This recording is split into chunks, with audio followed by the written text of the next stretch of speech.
പ്രിയമുള്ളവരെ, ശ്രീ ഭഗവാൻ രമണ മഹർഷിയുടെ ഞാൻ ആര് എന്ന ഈ ലഘു പുസ്തകം ധാരാളം നമ്മൾ വേദാന്തത്തിലെ ഉപനിഷത്തിലെ സാരാംശമാണ് മഹർഷി ഈ ചെറു കൃതിയിൽ പറഞ്ഞു പോയി. കാരണം ഞാൻ ഇവിടുന്ന് വരുന്നു, എന്തിനു വരുന്നു, എങ്ങോട്ടാണ് പോകുന്നത് എന്നുള്ള കുറേ ചോദ്യങ്ങളുണ്ട്. ഇത് രമണ മഹർഷി പറയുന്ന ഈ ചോദ്യം നമ്മൾ മനനം ചെയ്യണം. ഞാനാരാണ് അങ്ങനെ പോയി ചുടലക്കൊള്ളി പോലെ എരിഞ്ഞില്ലാതാവണം. അങ്ങനെ ഞാനെന്ന ഈ ബോധവും കൂടി ഇല്ലാതാവുമ്പോൾ ആത്മബോധം വരും.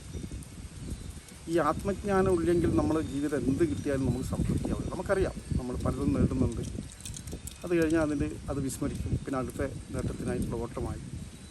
ഇങ്ങനെ മനുഷ്യൻ പല കാര്യങ്ങൾക്കും വേണ്ടി ഓടിക്കൊണ്ടിരിക്കുകയാണ്.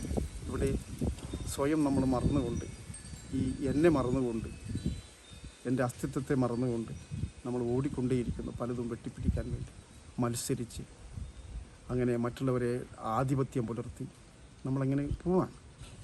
ഒടുവിൽ മൃത്യു എന്ന എൻഡിലേക്ക് എത്തുമ്പോഴാണ് മനുഷ്യൻ ചിന്തിക്കുന്നത്. ഈ ഭഗവാൻ ശ്രീ രമണ മഹർഷി മരണത്തെക്കുറിച്ചാണ് പറയുന്നത്. മൃത്യുവിൻ്റെ അനുഭവം ഉണ്ടാകുന്നത് ബോധോദയം തന്നെയാണ്. കാരണം നമ്മൾ മരിക്കും. അന്ന് ഞാൻ മരിക്കില്ല, എൻ്റെ ശരീരം മരിക്കും. ഈ ശരീരം നശിക്കേണ്ടതാണ്. പക്ഷെ അതുവരെ അതിനെ താലോലിക്കണം, അതിനെ വളർത്തണം, അതിന് വേണ്ട ഭക്ഷണം കൊടുക്കണം, വ്യായാമം വേണം. അത് ആരോഗ്യത്തോടുകൂടെ നിലനിർത്തേണ്ടത് നമ്മളെല്ലാം ധർമ്മമാണ്. പക്ഷേ അതെന്നും നിലനിൽക്കില്ല എന്നുള്ള കാര്യം നമുക്കെല്ലാവർക്കും അറിയാം. അതുകൊണ്ട് തന്നെ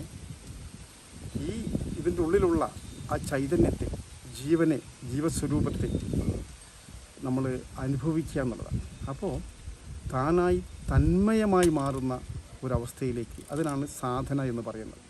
മൗനമായി സാധന. ഇപ്പോൾ രമണാശ്രമത്തിൽ നിന്ന് വാങ്ങിയ ബുക്കാണിത്. 20 രൂപയെ വിലയുള്ളൂ. എല്ലാറ്റിൻ്റെയും സാരാംശമാണ് ഈ ബുക്കിൽ. അത് ഞാൻ നിങ്ങളെ പരിചയപ്പെടുത്തുന്നത് കാരണം ഞാൻ പല ബുക്കുകൾ എനിക്കിഷ്ടപ്പെട്ട, എനിക്ക് മനസ്സിലാവുന്ന, മറ്റുള്ളവർക്ക് ഉപയോഗപ്പെടുത്താവുമെന്ന് പറഞ്ഞ ബുക്ക് മാത്രമേ ഞാൻ പരിചയപ്പെടുത്താറുള്ളൂ. അത് വായിച്ചിട്ട് അത് വിമർശനം ഉണ്ടായി. ഈ ബുക്കൊക്കെ വായിച്ചിട്ട് ഞാൻ ഓഷോൻ്റെ കുറേ ബുക്ക് വായിച്ചു, വഴിതെറ്റി. അതൊക്കെ ഓരോ വ്യക്തിഗതമാണ്. വായന കൊണ്ട് ആരെങ്കിലും വഴിതെറ്റുമെന്ന് എനിക്കറിയില്ല. കുഞ്ഞുണ്ണി മാഷ് പറഞ്ഞ പോലെ വായിച്ചാൽ വളരും, വായിച്ചില്ലെങ്കിൽ വളയും എന്ന് പറഞ്ഞു. അപ്പോൾ ഏതൊരു ഗ്രന്ഥവും അതിൻ്റെ സാരാംശം നമ്മൾ എങ്ങനെ ഉൾക്കൊള്ളുന്നു എന്നതാണ്. അല്ലാണ്ട് വായിച്ചത് കൊണ്ട് വഴിതെറ്റണമെന്നില്ല. നമുക്ക് സമയം കിട്ടുമ്പോൾ നമുക്ക് അഭിരുചിയുള്ള മഹത് ഗ്രന്ഥങ്ങളൊക്കെ, ഈ മഹാന്മാരൊക്കെ പറഞ്ഞു പോയ കാര്യങ്ങളൊക്കെ ഇടയ്ക്കൊന്ന് കണ്ണോടിക്കുന്നത് നല്ലതാണ്. നമ്മുടെ ജീവിതയാത്രയിലുള്ള സംഘർഷത്തിനും സംഘട്ടനത്തിനൊക്കെ ഒരു പരിഹാരമാണ്. സമാധാനത്തിൽ നമ്മൾ സ്വസ്ഥമായി, നമുക്കറിയാം രമണാശ്രമത്തിലേക്ക് എപ്പോഴെങ്കിലും ഒന്ന് പോയി കഴിഞ്ഞാൽ അവിടെയുള്ള ആ ശാന്തി ഇന്നും നിലനിർത്തുകയാണ്. ആ മഹാത്മാവിൻ്റെ സമാധിയും അദ്ദേഹത്തിൻ്റെ സാന്നിധ്യം ഇന്നും നമുക്ക് അനുഭവപ്പെടും രമണാശ്രമത്തിലേക്ക് കടക്കുമ്പോൾ. പിന്നെ നമ്മളെ അരുണാചല മല, ആ മല 14 കിലോമീറ്റർ ചുറ്റുന്നത് ഒരു സാധനയാണ്. ധാരാളം പേരങ്ങനെ അത് ചുറ്റിക്കൊണ്ടിരിക്കുന്നുണ്ട്. അത് ഓരോ ഇഷ്ടമാണ്. പക്ഷേ രമണ മഹർഷി ധാരാളം കാര്യങ്ങളൊന്നും പറഞ്ഞില്ല. ശാന്തമായി ഹൂ ആം ഐ, ഞാൻ ആര് എന്ന് നമ്മൾ ഉള്ളിലേക്ക് ചോദിക്കുക എന്നുള്ളതാണ്.